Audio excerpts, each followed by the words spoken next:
Have you ever thought that a classic fairy tale could be the key to cracking the code of a new language? Well, that's exactly what we're going to do today. We are going to use the famous story of Hansel and Gretel to get a real handle on some essential German verbs. We're turning a childhood favorite into your new favorite grammar lesson. Look, nobody likes memorizing boring lists of words, right? Instead, you're about to see grammar in action, living and breathing, right inside this timeless tale. And by the end of this, you're going to understand some of the most fundamental building blocks of German, all thanks to a story you probably already know and love. All right, like any good fairy tale, we've got to set the scene. This one starts deep in a dark forest. So let's get things started and meet our characters, Hansel and Gretel and their family. And here we go. This is the classic opening for almost every German fairy tale you'll ever hear. Es war einmal. It just means once upon a time. Go on, you should try saying it with me.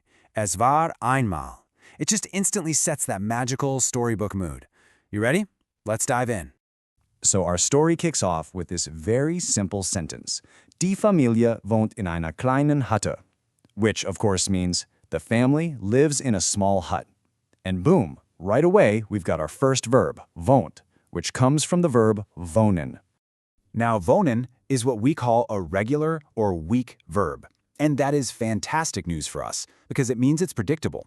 Once you learn the pattern for this one verb, you can use that same pattern for tons of other verbs just like it. And here is that beautiful, predictable pattern. So check this out. Notice how the main part of the verb, the stem, wohn, it never changes. It's solid. You just tack on a different ending depending on who's doing the action. So I live is ich wohne, but you live is du wohnst. You see that pattern? This is the absolute core rule for all regular German verbs. But, every story needs a little conflict. And the main problem in this one introduces a verb that loves to break the rules. The family is poor and sie haben kein Essen. They have no food. Our new verb here is haben, to have. And this one, well, this one's a bit of a rebel. So haben is an irregular or strong verb, and unlike our predictable friend wohnen, its stem doesn't always stay the same. Look really closely at the du and s forms. It's not du habst, which you might expect, right? It's du hast.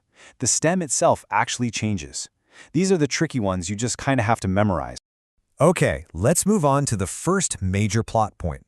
The stepmother has this really cruel plan to just abandon the children in the forest. But Hänsel is clever, and his plan introduces us to a few new action verbs. As the stepmother leads the children deep into the forest, we run into a really crucial verb, gehen, which means to go.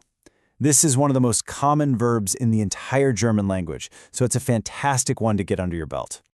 All right, time for some good news. Technically speaking, gehen is an irregular verb, but, and this is a big but, in the present tense, which is what we're focused on, it behaves itself. It acts just like a regular one. See how the stem, ge, never changes? You just add those standard endings we already saw with wohnen. Phew, right? Hansel's brilliant plan gives us 3 new regular verbs. So, step 1, sammeln, to collect stones. Step 2, markieren, to mark the path. And step 3, finden, to find their way home. All 3 of these follow that same easy, predictable pattern as wohnen. So the first plan works like a charm. But the second time, the stepmother locks the door, so Hansel can only use breadcrumbs. And, as the story goes, the birds come along and eat the entire trail. The children are now truly, hopelessly lost. And just when it seems like all hope is lost, as they're wandering through the forest, they stumble upon something. Well, something straight out of a dream. Or maybe a nightmare. Can you imagine? You're lost, you're hungry, and then you see it. A house made entirely of gingerbread. Die Kinder sehen ein Lebkuchenhaus. The children see a gingerbread house. Our new verb is sehen, to see. And this one is a classic strong verb, so you're going to want to pay close attention to this one. Okay, here it is. This is that classic signature of a strong verb. Do you notice the vowel change? For du and s, that e in the stem changes to an e. So you say du siehst and sieht. This stem vowel change is exactly what makes it strong and irregular. So of course, what do 2 hungry children do when they find a house made of candy? They essen it. Our next verb is essen, to eat. And yep, you guessed it, this is another really important strong verb that has a vowel change. Can you guess what it might be? And then they hear a voice from inside. This is probably the most famous line from the story in German. It's just so much fun to say. It means, "Nibble, nibble, little mouse, who is nibbling on my little house?" Uh-oh, it's the witch. So this seemingly sweet old lady is, of course, a witch who wants to eat Hänsel. She locks him up in a cage, but what she does is she completely underestimates Gretel, who has to think fast to save her brother. So, at the climax of the story, the witch tells Gretel to check the oven. Gretel cleverly pretends she doesn't know how. And when the witch leans in to show her, Gretel acts. She pushes the witch right into the oven. And that final, heroic push gives us our very last verb for today, schieben. Now, even though the action is super dramatic, the grammar here is actually really simple. Schieben is a regular verb, and it follows that same easy-peasy pattern as wohnen. Okay, wow. After that exciting adventure, let's just step back for a second and recap the main grammar lesson we picked up from our story. The key takeaway here is understanding the two main types of German verbs.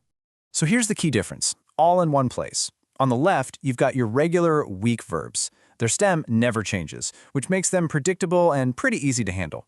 On the right, though, we have the irregular strong verbs. These guys are the tricksters. Their special power is changing their stem vowel, and they usually do it in the do and er, sie, s forms. Getting this distinction down is a huge step forward on your German journey. All right, let's end with a little challenge for you. Based on everything we've just covered, how would you say, "The children go into the forest"? Remember that verb gehen. Think about who is doing the action. It's the children. And figure out what that correct verb ending should be. Go ahead, pause and give it a shot. You've learned more than you think from this little fairy tale.